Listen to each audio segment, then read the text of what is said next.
Hoy vamos a compartir solamente el elemento central, porque nos interesa tener este mensaje de cómo las vacunas pueden hacer el cambio importante en la dinámica de esta epidemia.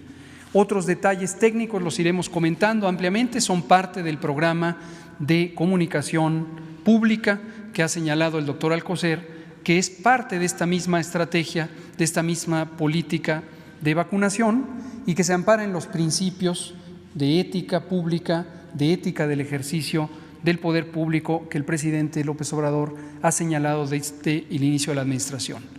Transparencia, apertura y, sobre todo, el involucramiento de la sociedad en una tarea que es de todos.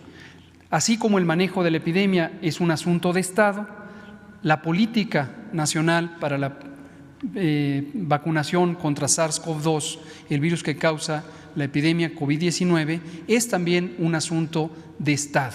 Y esto requiere el involucramiento de todos los sectores de la sociedad, cada quien en la medida de sus capacidades y cada quien de acuerdo a las atribuciones que la ley le dispone. Este es solamente para que lo tengan presente, haremos público el documento. Hay dos documentos referenciales, uno es el documento técnico que generó el Grupo Técnico Asesor en Vacunación, que son las recomendaciones para la política de vacunación. Es un documento un tanto más extenso, no es, aunque lo haremos público, necesariamente escrito en un lenguaje de uso general, está orientado para la comunidad técnica. Y está el segundo documento, cuya portada acaba de aparecer, que es el propiamente de la política. En este grupo técnico asesor de vacunación se consideró un tema importantísimo que todos los países del mundo enfrentamos y enfrentaremos durante algunos meses, que es el acceso. El acceso a un nuevo producto requiere tener la oportunidad de que el producto se fabrique, de que el producto tenga las competencias técnicas necesarias para ser resolutivo. Hemos señalado en varias ocasiones, tiene que ser un producto de calidad, seguro y eficaz, y en su momento su uso correcto puede hacer que sea un producto efectivo, es decir, que en condiciones de uso real logre su propósito. Pero obviamente el producto de inicio es escaso y la necesidad es extensa. Todos los países del mundo enfrentamos la necesidad de tener vacunas contra el virus SARS-CoV-2 para prevenir y controlar COVID-19. Para que exista equidad en el acceso, desde el inicio del proceso también el presidente ordenó, y esto ha sido comentado previamente, que se ejercieran los elementos de la diplomacia mexicana para poder posicionar cuál es la perspectiva del Gobierno de México. Y es una perspectiva de equidad, es una perspectiva de justicia distributiva para que no exista acaparamiento de los distintos recursos para la salud y en especial las vacunas. Y en su momento, con gran éxito, la Asamblea de las Naciones Unidas aprobó una resolución formulada por el Gobierno de México para que se establecieran los mecanismos necesarios para un acceso equitativo. En parte, amparados en esto, surgió la plataforma COVAX, que se ha comentado aquí ampliamente, sobre el acceso de los distintos productos en un mecanismo regulado que permita a los países ir adquiriendo el producto en condiciones favorables de acuerdo a sus economías, pero también en los tiempos más convenientes desde el punto de vista del interés general, global, para tener el mejor manejo global de la epidemia. Vemos que aquí también la producción de inicio puede ser limitada, pero si los países colaboramos unos con otros y además tenemos planes estructurados, podemos aprovechar esa producción limitada en una forma estratégica que nos permita ir alcanzando objetivos claros de control y prevención. Las prioridades nacionales dependen mucho de la configuración de cada país, de cada sociedad, y en todo momento tenemos que tener claro que no es exportable. No basta con imitar lo que hace otro país y suponer que eso es aplicable al nuestro. Cada país tiene sus propias realidades. Por ejemplo, en México tenemos las realidades de desigualdad social y económicas ampliamente conocidas, y que en este gobierno hemos hecho especial énfasis en la importancia que tienen en el problema de acceso al bienestar social, en este caso también durante la pandemia, como uno de los elementos a mantener siempre en constante atención. La infraestructura nacional, tanto física como operativa, también es muy importante porque las capacidades de uso de la vacuna están ligadas también a esa infraestructura. Por eso también aspiramos a aprovechar durante el proceso de vacunación para COVID para seguir impulsando el cerrar brechas, el solventar rezagos que nuestro Programa Nacional de Vacunación desafortunadamente acumuló a lo largo de varios años. Y esto también lo hemos hecho público para que exista una conciencia sobre la importancia de la vacunación, el programa que en otros tiempos fue modelo, el Programa Nacional de Vacunación de México, pero que a lo largo de ya varios años, al menos 15, ha tenido un deterioro importante y que hoy es de interés público, es de interés del gobierno lograr recuperar el liderazgo técnico y las capacidades físicas para poder utilizar el mejor esquema de vacunación. La siguiente, por favor. Como ya señala el doctor Alcocer, existen múltiples vacunas, cerca de 200 vacunas candidatas en el mundo, y de ellas hay 12 que están en las fases más avanzadas de investigación clínica, las fases de investigación 3. Y estas son plataformas novedosas, no las repetiré, ya lo ha señalado el doctor Alcocer, sobre las distintas tecnologías y las implicaciones que tienen para su manejo de logística y de conservación y de uso. El doctor Alcocer ha firmado varios convenios y ya algunos de los contratos, tanto el que corresponde a la plataforma COVAX, que nos abrirá un campo amplio de posibles candidatos a vacuna, como algunos específicos, en concreto el que se firmó con la compañía AstraZeneca, aliada con la Universidad de Oxford, para adquirir 77 millones de dosis. El que ya se firmó también, justo es la fotografía, corresponde a ese momento, con la empresa Pfizer para adquirir la vacuna que produce Pfizer-BioNTech, una alianza estadounidense-alemana, y adquirir 34.4 millones de dosis, y estamos próximos a que el doctor firme el contrato con la empresa china CanSino, también para adquirir más de 30 millones de dosis. La siguiente. La priorización. La priorización juega un papel crucial. Todos y todas tendrán acceso a la vacuna. Lo reitero, todos y todas tendrán acceso a la vacuna. Eso ha sido una disposición del presidente, eso ha sido una disposición del Gobierno de México, y hemos estado trabajando en la materia técnica para identificar la manera más conveniente para todas y todos de iniciar el proceso de vacunación. Esto es importante destacarlo porque evidentemente todo el mundo puede apreciar que las vacunas no llegan en un solo golpe, y aunque llegaran todas al mismo tiempo, no se pueden poner exactamente al mismo tiempo a todas las personas. Entonces, necesariamente hay que tener una priorización para iniciar por aquellas personas que resulta más conveniente protegerles a ellas y, por extensión, proteger a todos los demás. ¿Quiénes son estos? Los trabajadores de la salud que están en el frente de respuesta a la pandemia de COVID-19. Esto es semejante a los esquemas de priorización que tienen prácticamente todos los países europeos que han formulado planes de priorización. Es semejante a la priorización que existe en Estados Unidos, que existe en Canadá, y también a las recomendaciones internacionales que he mencionado al inicio del Grupo Asesor Estratégico de Inmunizaciones de la Organización Mundial de la Salud, y también la reflexión que hace el Grupo Técnico Asesor de la Organización Panamericana de la Salud. La lógica es relativamente clara y simple de entender por todas y todos. Sí hay un grupo humano de profesionales que están respondiendo a la pandemia de COVID, es muy importante que ellas y ellos estén protegidos para poder realizar su trabajo con la mayor confianza posible, pero además para que no tengamos falta de estos profesionales hombres y mujeres que hoy nos protegen de manera directa. De inicio son el personal clínico, el personal que está directamente atendiendo pacientes, y posteriormente, por extensión, el conjunto de los profesionales de la salud. Enseguida tenemos una priorización que depende del riesgo.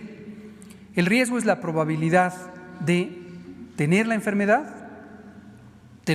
grave, y también la probabilidad desafortunada de tener una complicación grave o incluso un desenlace fatal.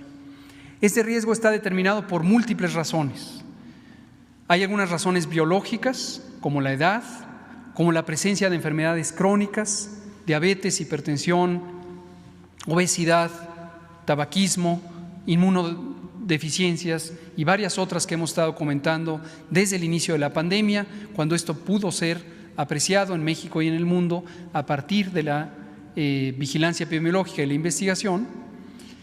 Y también hay condiciones sociales, y las condiciones sociales también son importantes, porque no todo el mundo tiene el mismo riesgo de infectarse, el mismo riesgo de enfermar, pero tampoco el mismo riesgo de complicarse y la misma capacidad de resolver su problema de salud cuando tiene diferencias sociales importantes.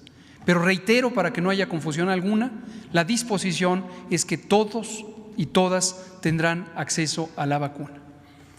La priorización que se ve en la pantalla es la priorización más evidente y clara y directa, que es la que corresponde a la edad, y se ha determinado que se separará a las personas por decenios de edad: 80 y más, 70 a 79, 60 a 69, etcétera, etcétera, y llegamos al punto de población de menor de 40 años.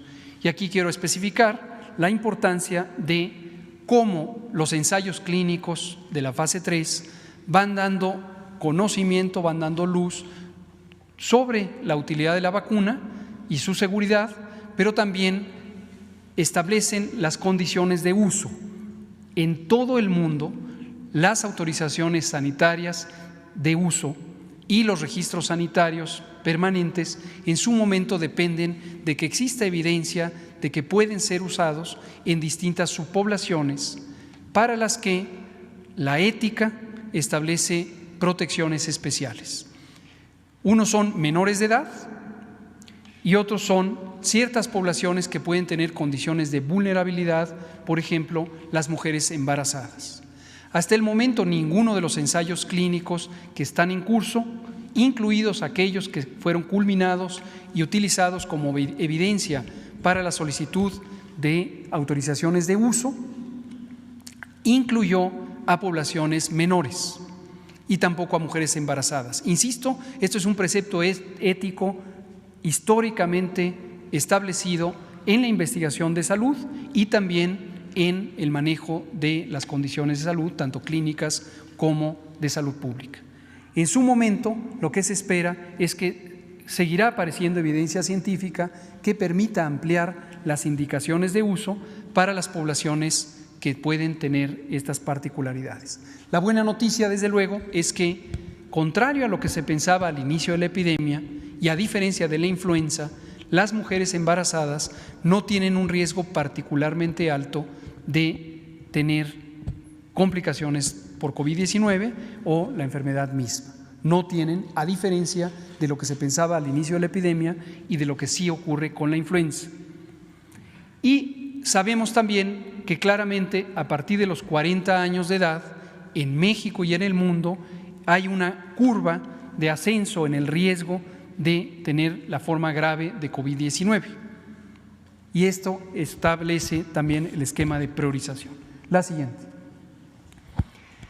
Se contempla alcanzar cobertura, la meta de cobertura al final de 2021, es decir, todo 2021 estaremos trabajando conforme vayan apareciendo las distintas vacunas. Ya se ha destacado, existen 12 en el proceso de investigación clínica. En el momento México tiene contratos o convenios firmados con 3, pero aparecerán otras. Y conforme aparezcan otras, aparecerán oportunidades para diversificar el tipo de vacuna, pero también para ampliar la capacidad de adquisición de vacuna por parte de México, por parte del mundo.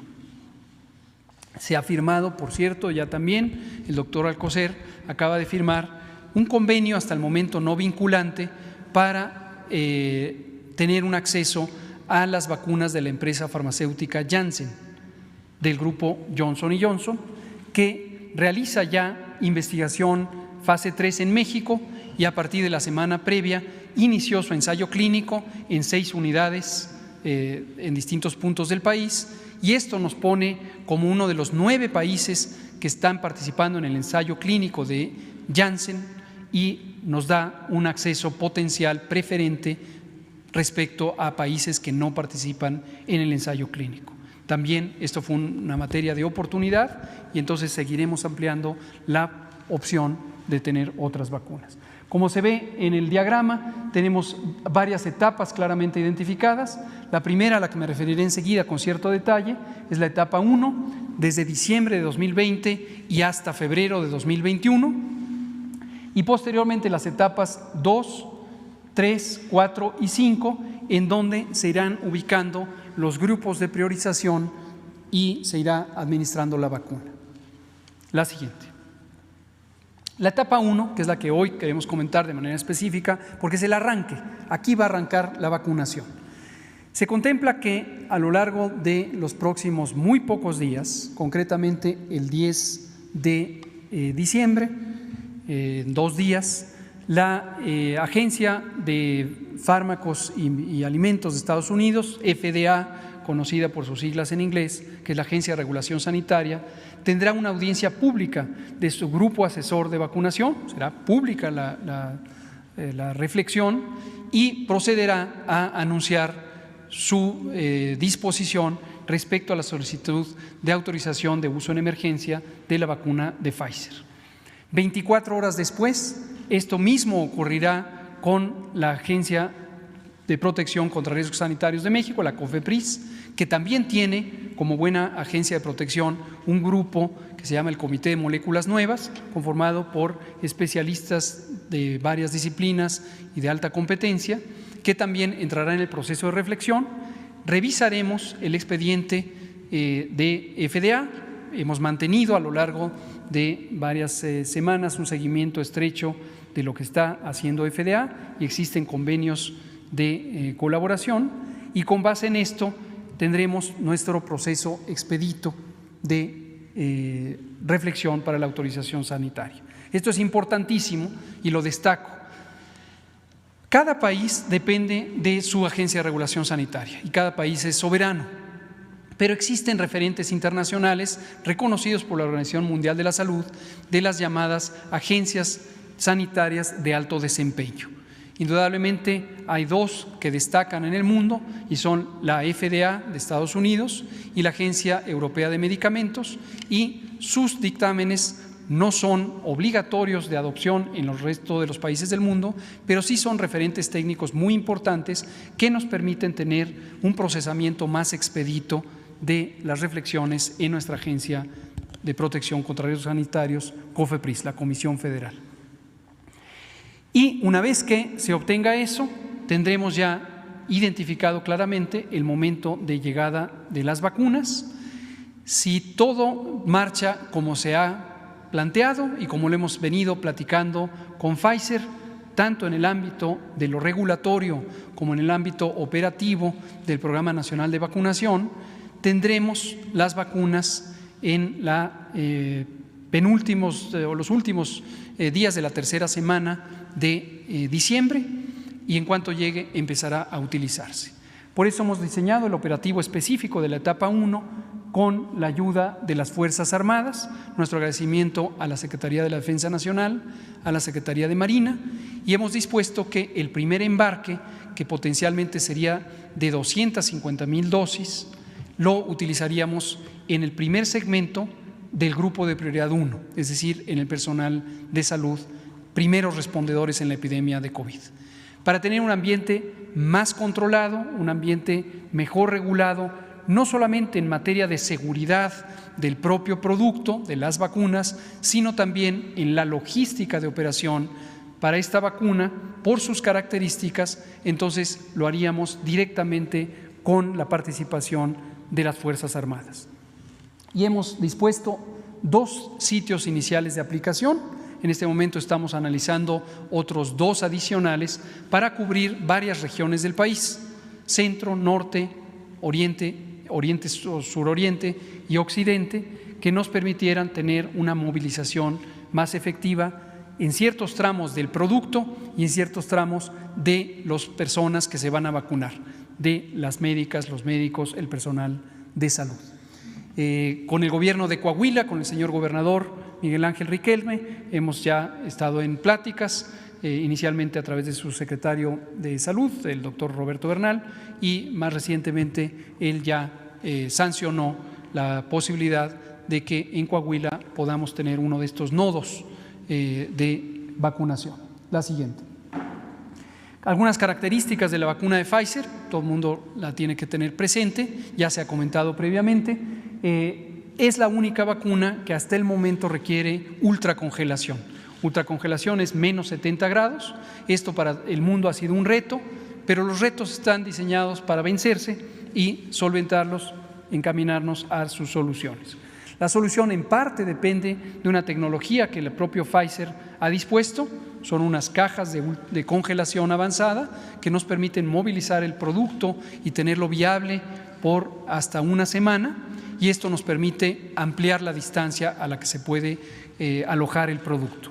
Posteriormente, el producto tiene que ser descongelado y pasado a temperatura de refrigeración convencional de 2 a 8 grados centígrados, se reconstituye y puede ser aplicado, y tenemos algunos días para poderlo utilizar una vez descongelado.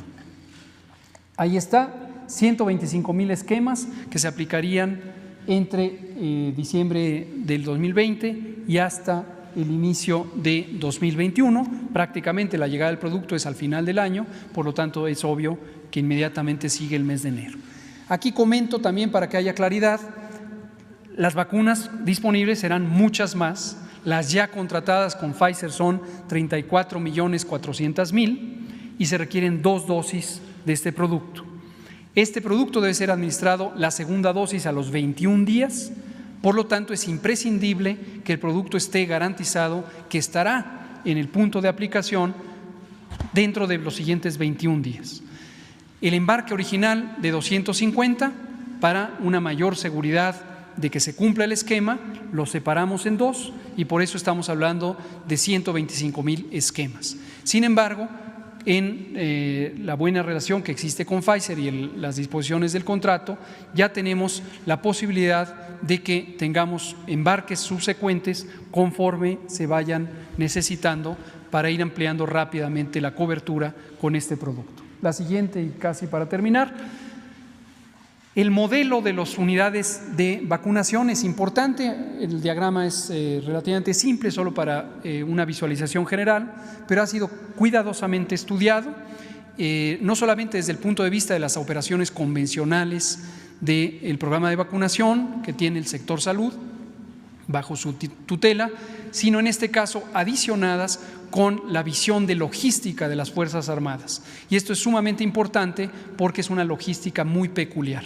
Por ser una de las vacunas más innovadoras, no solamente contra COVID, sino contra cualquier otra enfermedad, es la primera vez que se utilizarán vacunas de RNA mensajero, se requiere esta ultracongelación. Y todas las características de logística han sido cuidadosamente analizadas para garantizar la integridad, la seguridad y la buena disposición del producto. La siguiente. Finalmente tenemos el resto de las etapas que hoy no comentaremos, pero que están contempladas en el documento extenso de la política de vacunación y ya involucrarán el tránsito de unidades militares a las unidades civiles, el aprovechamiento de todas las unidades competentes del Sistema Nacional de Salud y en este caso también condiciones innovadoras para acelerar el uso de la vacuna. No solamente se trata de que la vacunación contra COVID sea un elemento de protección enmarcado en el Programa Nacional de Vacunación, sino se requiere la continuidad del propio programa para los otros 14 inmunógenos que el programa mismo ya contiene y además acelerar el paso para la aplicación de la vacuna COVID. Hemos estado en conversaciones con el sector privado no tanto o no solo de salud, sino en general el sector privado, y también con algunos centros académicos, destacadamente la Universidad Nacional Autónoma de México, en donde podríamos hacer una convocatoria extensa, amplia, social, para aplicar la vacuna en modalidades no convencionales. La siguiente. Por último, tenemos un plan de comunicación que ha estado también cuidadosamente diseñado, parte de las recomendaciones del Grupo Técnico Asesor de Vacunación. En el sector salud hemos refinado los mensajes y con el apoyo de la vocería de Presidencia, al frente de Jesús Ramírez, hemos estado diseñando esta campaña. Esto es muy importante. Existen movimientos antivacunales en el mundo desde hace tiempo y no es raro que exista resistencia o temor a la aplicación de una vacuna que es nueva. La campaña va dirigida, por un lado, a sensibilizar respecto a la importancia de la vacuna en el manejo de la pandemia de COVID. En la segundo componente, a informar todos los detalles relevantes, no solo del aspecto técnico, sino de los componentes de uso en condiciones generales y en condiciones particulares. El tercer componente es un llamado a la acción. Todas y todos podemos ser partícipes de este esfuerzo de vacunación y podemos difundir información veraz que nos ayude a protegernos unos a otros. Y finalmente, el componente 4 es un componente de sostenimiento para que a lo largo de la campaña, como ya señalaba el doctor Alcocer, y en concierto con el elemento crucial de manejo de información transparente y abierto de la pandemia, seguiremos informando sobre el progreso del programa de vacunación, sobre nuevas adquisiciones de vacunas, sobre diversificación del portafolio de vacunas y en general de cómo la vacuna va impactando positivamente en el control de la epidemia. Este es en síntesis el planteamiento. Hoy presentamos públicamente el planteamiento de la Política Nacional de Vacunación contra COVID, que es la política del Gobierno de México. Señor presidente.